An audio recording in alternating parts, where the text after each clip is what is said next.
ഈ അരച്ച സാധനം നമുക്ക് ഒരു ചിരുവത്തിലേക്ക് മാറ്റാം.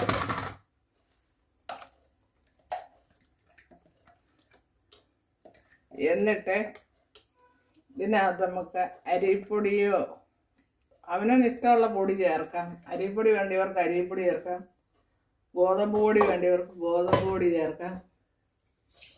പിന്നെ അല്പം പഞ്ചസാരയും, മധുരം പോരെങ്കിൽ കുറേ പഞ്ചസാരയും കൂടി ഇടാം. അല്ലെങ്കിൽ ശർക്കര വേണമെങ്കിൽ ശർക്കര ഇടാം.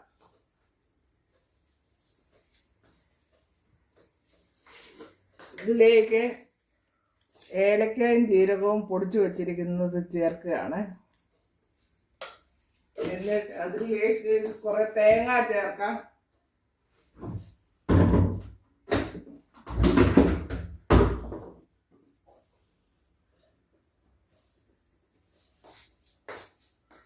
കുറച്ച് ഗോതമ്പ് പൊടി ഇട്ടിട്ട് ഇളക്കിയെടുക്കാം.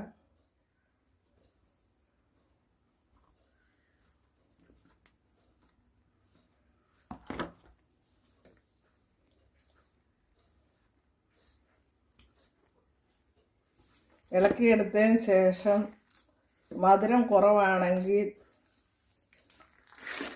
അല്പം പഞ്ചസാരയോ ശർക്കരയോ ചേർക്കാം. പഞ്ചസാര ഇടുന്നതാണ് നല്ലത്.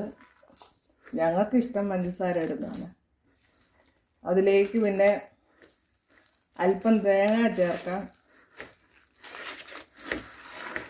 പിന്നെ അല്പം ഉപ്പിടണം.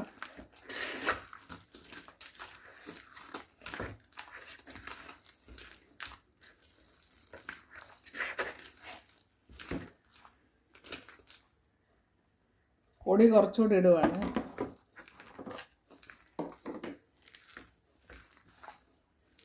ഒത്തിരി ടൈറ്റായിട്ട് എടുക്കണ്ട, ഒരല്പം ലൂസായിട്ടിരിക്കണം.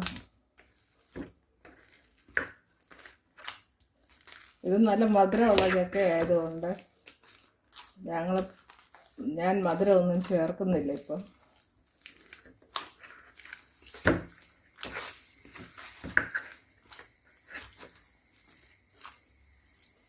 ഇപ്പം ഗോതമ്പ് പൊടിയും കൂടി ഇടണം.